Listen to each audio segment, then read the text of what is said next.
The vow of Hadrat Abdul Muttalib. It is narrated from Hadrat Ibn Abbas and Muhammad bin Rabi'a al-Harith that while digging in Zamzam, Hadrat Abdul Mutlib felt a shortage of his helpers and used to dig wells only with his son Harith.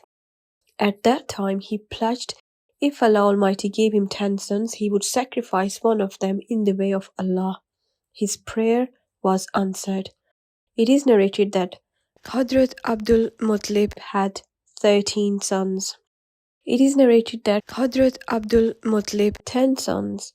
When the number was completed, the father gathered the sons and informed them about his vow and wished that it would be fulfilled. Nobody objected.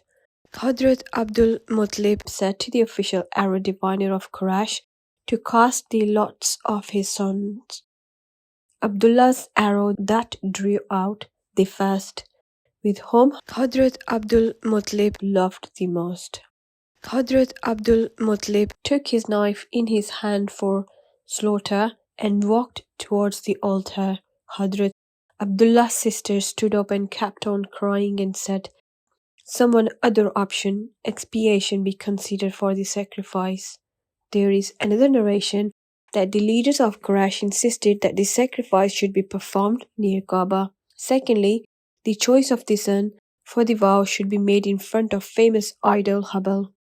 Therefore, they took Hadrat Abdul Mutlib in front of the initiative to dig into the matter, pour out the names of all his sons in 7 bowls. Of these 7 cups, the sacrifice was named Abdullah, the beloved son of Hadrat Abdul Mutlib. At first they were surprised to see this, and then it was decided that diyat should be given in return. The decision of diyat was made by the soothsayer of Khaybar, one member of each tribes of Quraysh, and Hadrat Abdul Mutlib went to him. When they arrived, it was afternoon. She listened them and promised to tell the solution after consulting her spiritual guide to next morning. When he reached her cottage the next day, he instructed for the first time to sacrifice 10 camels, and also said that after drawing lots out of these 7 cups, if Abdullah's name came out, then every time the camels should be increased.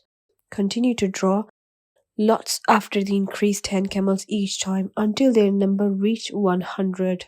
According to some narration, while drawing lots, the number of camels increased to 100, and the name of camels came in place of Abdullah for 10th time. Hadrat Abdul Mutlib slaughtered the 100 camels and donated their meat. The Holy Prophet ﷺ maintained the diyat of 100 camel, and it is still in use today.